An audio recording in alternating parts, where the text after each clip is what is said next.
우리는 사도행전 말씀을 통해 하나님께서 오늘날 교회와 성도에게 주시는 그 음성을 듣고 있습니다.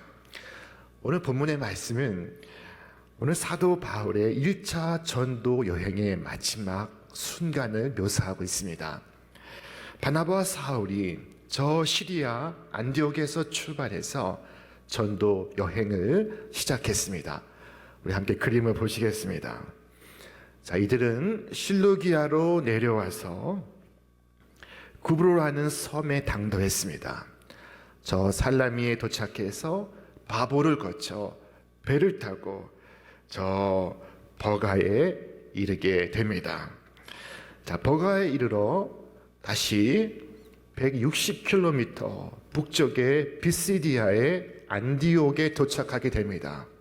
그곳에서 복음을 전한 그들은 그 아래에 이고니온으로 내려오게 되었습니다. 자, 이고니온 아래에 있는 네 글자로 된 도시 이름이 무엇입니까?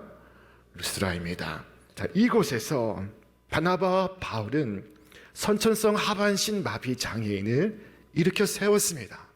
그런데 뜻밖에도 유대인들이 저 비시디아 안디옥에서부터 쫓아와서 무리를 충동하여 돌로 바울을 치게 했습니다.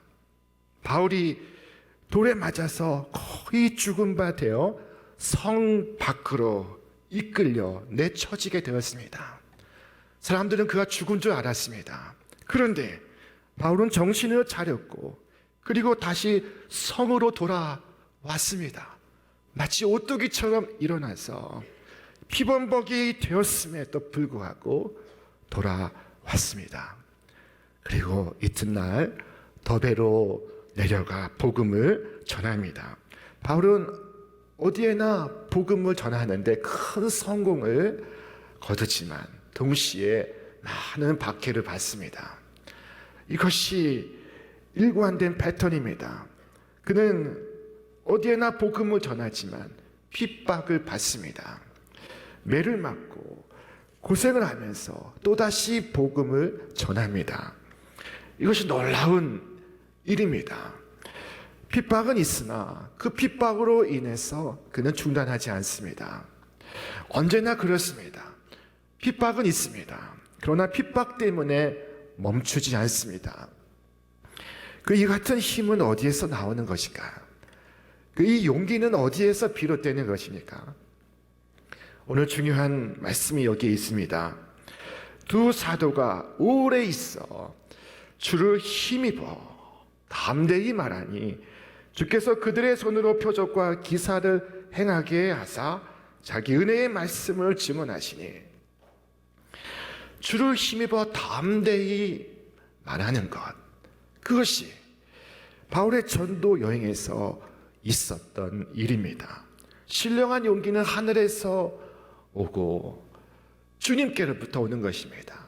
이 땅에서 오고 사람들의 박수로부터 오는 것이 아닙니다. 이렇게 주로 힘입어 담대히 하나님의 말씀을 전할 때 주께서 그들의 손으로 많은 표적과 기사를 행하게 하셨습니다. 주님께서 저들과 함께 계심을 증거하신 것입니다. 이 바울과 바나바가 얼마나 더 큰 용기를 내었을까요? 전과 같이 그들은 담대히 전했고 담대히 은혜의 복음을 전파했습니다. 그리고 마침내 귀환해야 할 때가 왔습니다. 다시 한번 그림을 보겠습니다. 저 더베까지 가서 고향 길리기아 다소를 지나 시리아 안디옥으로 가는 것이 최단 코스입니다. 길리기아 다소는 바울의 고향입니다. 그런데 저들은 이 최단 코스로 가지 아니하고 빙 둘러서 왔던 길을 되돌아갑니다. 쉬운 길을 마다하고 바울과 바나바는 왔던 길로 되돌아갑니다. 고향을 목전에 두고 돌아섰습니다. 그들은 왜 왔던 길을 돌아가는 것일까요? 죽음을 피해 떠나왔던 곳을 왜 다시 돌아가는 것입니까? 그 이유는 그들이 처음 전했던 그 복음을 들은 이들을 믿음에 굳게 세우기 위함이었습니다. 그래서 그 지름길을 마다하고 왔던 길을 돌아가고 있습니다.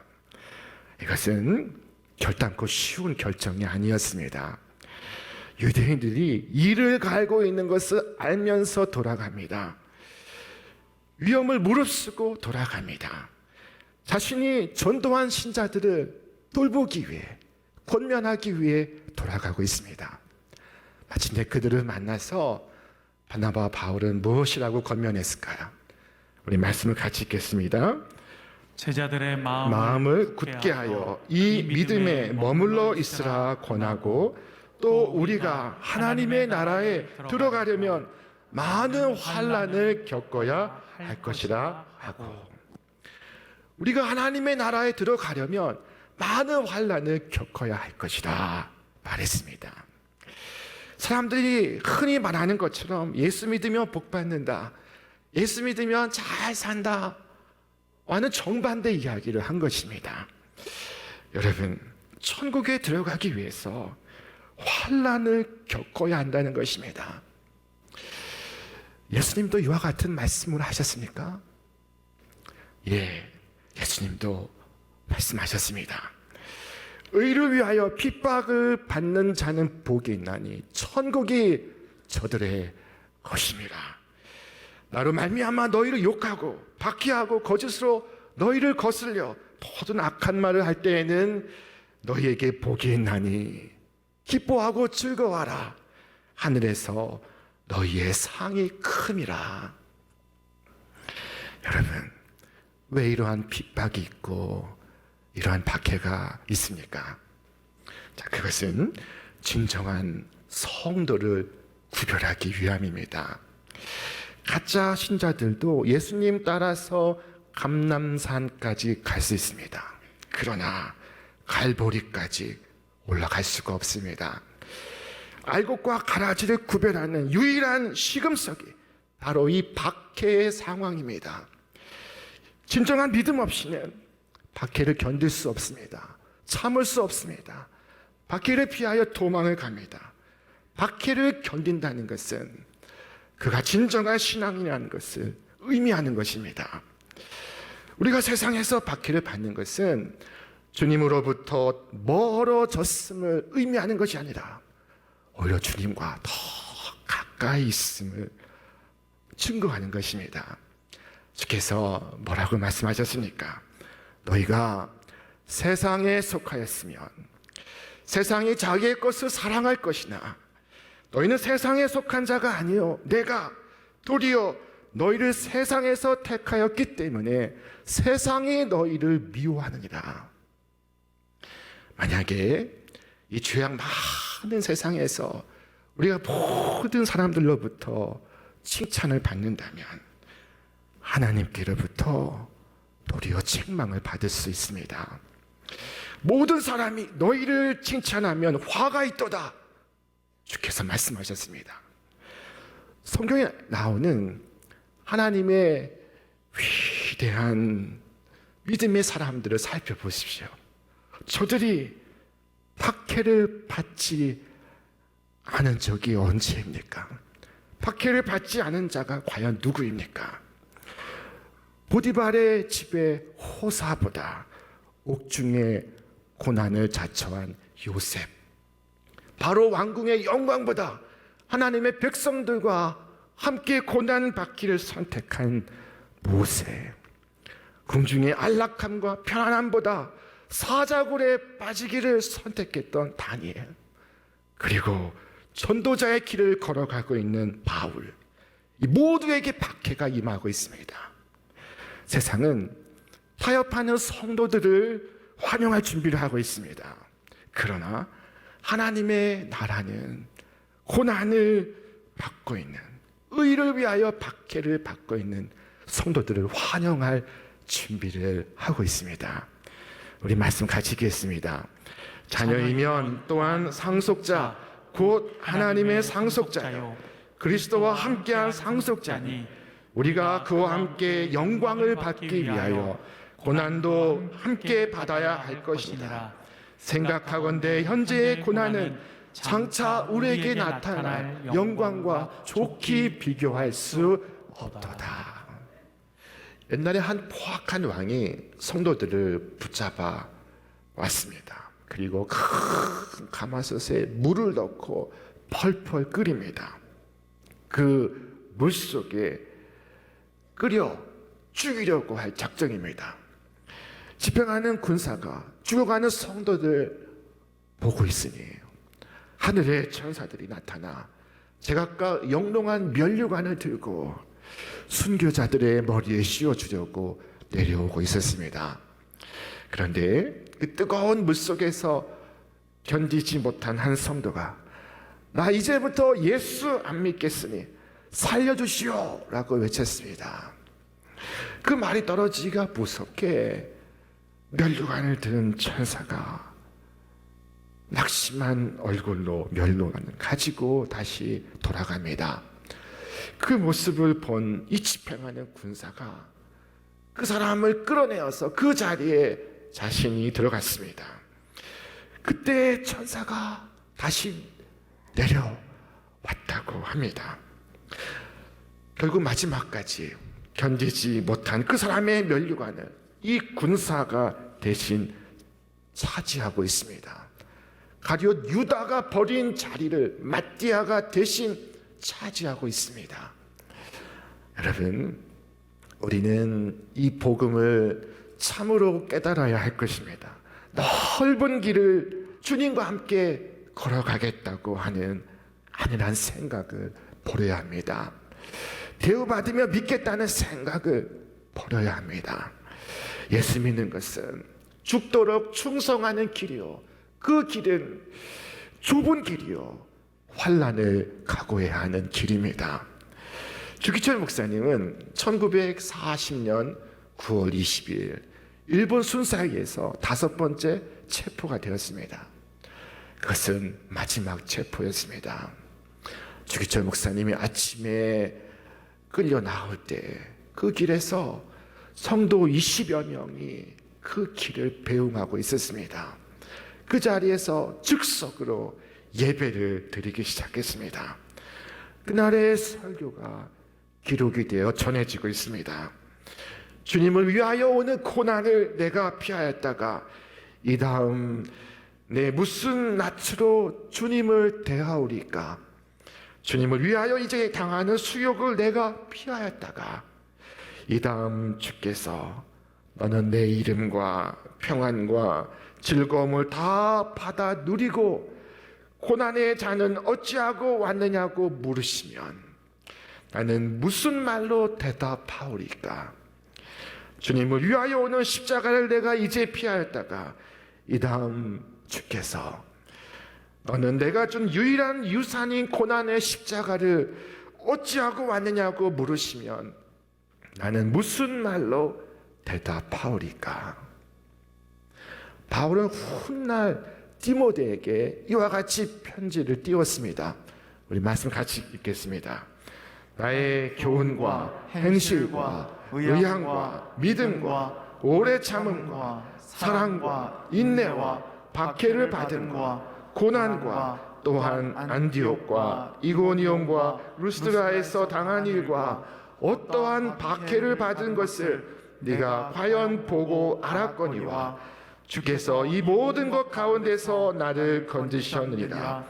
무릇 그리스도 예수 안에서 경건하게 살고자 하는 자는 박해를 받으리라. 예수 믿는다고 언제 돌멩이를 맞을지, 어떤 고난을 당할지 모를 상황이었지만은 갓 태어난 신자, 아직 아무것도 모르는 신자, 잘못하면 주저앉겠다고, 안 믿겠다고 돌아오지 않을 신자, 그들에게 바울은 분명히 말하고 있습니다. 단단히 말하고 있습니다. 무릇 그리스도 예수 안에서 경건하게 살고자 하는 자는 박해를 받으리라. 그리고 그들 가운데 어떤 대가를 치를지라도 믿음을 저버리지 않겠다고 하는 사람들을 성별해서 장로 임직식을 갖습니다. 자, 그 핍박 속에서도 장로 임직식을 갖습니다.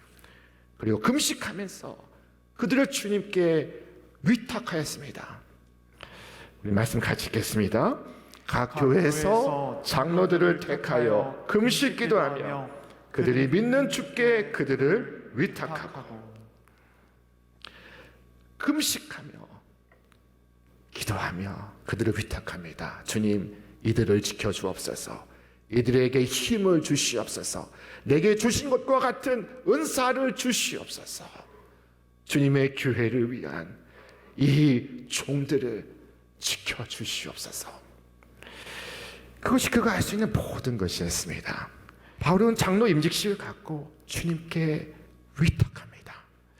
이것이 교회다운 교회입니다. 함께 기도하고 그리고 교회의 주가 되신 주님께 위탁하고 있습니다. 참된 힘이요 능력이요 구원이신 주님께 맡기는 것입니다. 그 모습을 보면서 장로로 세움받는 그들도 자신을 주님께 위탁할 것입니다. 여러분, 환난을 이기는 길은 오직 이것밖에 없습니다. 주님께 위탁하는 것입니다. 우리가 노력을 하고 수고하지만 그것 가지고는 턱없이 부족합니다. 주님께 위탁해야 합니다. 수많은 사람들이 시험에 빠집니다. 왜 그럴까요? 주님께 부탁하지 않고 자기 힘으로 하려고 하기 때문입니다. 자기 힘에 낙심하고 만 것입니다. 여러분, 주님께 위탁하시기를 바랍니다. 목욕탕에 가면은 맡기지 않은 물건은 책임지지 않습니다 라는 문구가 붙어 있습니다. 여러분, 소중한 것일수록, 중요한 것일수록 우리는 하나님께 위탁해야 합니다. 귀중품일수록 하나님께 맡기시길 바랍니다. 예수님도 당신의 모든 것을 하나님의 손에 맡기셨습니다. 당신의 삶도, 당신의 죽음도 맡기셨습니다. 한 번은 예수님께서 12명의 제자와 함께 배를 타고 항해하시고 있었습니다. 주님을 모신 그 배는 교회와도 같습니다. 그런데 그 항해에 큰 바람이 불어옵니다. 이 세속의 바다에서 큰 풍랑이 불어 닥치고 있습니다. 배에 물이 차오르고 있습니다. 그런데 예수님께서 무엇을 하셨습니까? 예수님께서는 의도적으로 베개를 가지고 배 뒤편에 가서 누우셨습니다. 잠을 주무십니다. 어떻게 이러실 수 있습니까? 어떻게 베개를 베고 주무실 수 있습니까? 자, 예수님은 하나님께 위탁하셨습니다. 주님은 하나님께 당신의 사랑하는 제자들을 위탁하셨습니다. 배가 파선한다면 베드로는 어떻게 되겠습니까? 요한은 어떻게 되겠습니까? 주께서 저들을 부르셨고 먹이셨고 함께 주무셨고 함께 생활하실 정도로 저들에 대한 강렬한 애정을 갖고 계십니다. 그러나 그 순간 주님은 하나님의 손에 위탁하고 있습니다. 아닙니다, 목사님. 그래도 저는 돌보아야 할 의무가 있습니다. 예수님도 그러셨습니다. 그러나 예수님은 잠을 주무십니다. 예수님은 자비와 동정과 염려와 근심조차 하나님 아버지의 돌보심에 맡기셨습니다. 하나님께 모든 것을 맡기신 주님은 가장 현명한 일을 하시고 있습니다. 그것은 잠을 주무시는 것입니다. 예수님께서 왜 잠을 주무시는 것입니까? 그것은 우리에게 위탁하는 것이 무엇인지를 보여주시기 위함입니다. 우리에게 근심이 많으나 그래도 하나님께 위탁하고 잠을 잔다면 그것보다 더 하나님을 영화롭게 하는 것은 없습니다. 그러나 이 12명의 제자는 서툴고 그리고 거칠고 무례한 방식으로 주님을 흔들어 깨웠습니다. 두려움이 그들을 급박하게 만들었습니다. 주여, 우리를 죽게 하실 작정이십니까? 자, 주님을 당신의 제자들을 죽게 할 만큼 강팍한 마음을 가진 주로 몰아세우고 있습니다. 참소하고 있습니다. 슬픈 일입니다. 우리도 이와 유사한 죄를 범하고 있습니다. 우리는 종종 주님의 돌보심을 불신합니다. 예수님께서 우리의 불신앙을 오래 참으셨습니다. 그리고 사랑과 은혜로서 우리에게 말씀을 하십니다. 아무것도 염려하지 말고 오직 다만 모든 일에 기도와 간구로 너희 구할 것을 감사함으로 하나님께 아뢰라. 그리하면 모든 지각에 뛰어난 하나님의 평강이 너희 마음과 생각을 그리스도 예수 안에서 너희 마음과 생각을 지키시리라. 여러분, 크고 작은 문제로 염려하십니까? 스스로 말하시길 바랍니다. 나는 얼마나 하나님을 의존하지 않고 있는가? 나는 이것으로 인해서 얼마나 주님의 뜻으로부터 멀리 떨어져 있는가? 그리고 여러분의 짐을 내려놓고 주님께 맡기시길 바랍니다. 주님, 다시는 이 문제로 제가 염려하지 않을 것입니다. 여러분의 중요한 문제를 하나님께 위탁하시기를 바랍니다. 많은 어려운 문제들 주님의 돌보심에 의도적으로 맡기시기를 바랍니다. 자, 누군가 여러분에게 이렇게 묻는다면, 그러면 도대체 어떻게 하려는 것입니까? 라고 묻는다면 여러분 답하시길 바랍니다. 저는 몰라요. 그러나 내가 몰라도 괜찮아요. 주님이 이런저런 방식으로 간섭하실 것이고 나는 더 이상 그것에 대해서 염려하지 않을 작정입니다. 여러분, 주님의 마음은 평안합니다. 깊은 고요 속에 수면을 취하고 있습니다. 여러분과 저에게도 주님을 닮는 은혜가 있기를 바랍니다. 이처럼 주님께 위탁한 사람들만이 마지막 때 환난을 이길 수 있습니다. 이와 같이 그들이 믿는 주님께 위탁한 바나바와 바울은 왔던 길을 통해 다시 시리아의 안디옥으로 귀환하고 있습니다. 이것으로 1차 전도 여행이 마쳐지게 됩니다. 그리고 저들의 전도 여행을 안디옥 교회 모든 교우들 앞에서 보고를 합니다. 뭐라고 보고했을까요? 우리 말씀 같이 읽겠습니다. 그들이 이르러 교회를 모아 하나님이 함께 행하신 모든 일과 이방인들에게 믿음의 문을 여신 것을 보고하고, 하나님께서 이렇게 인도하셨습니다. 보고하고 있습니다. 내가 한 것이 아닙니다. 하나님께서 행하신 것입니다. 하나님의 역사에 증인되고 있습니다. 그날의 보고가 얼마나 감동적이었을까요? 온 성도들이 아멘, 아멘 하지 않았겠습니까? 감사함으로 하나님을 찬송하지 않았겠습니까?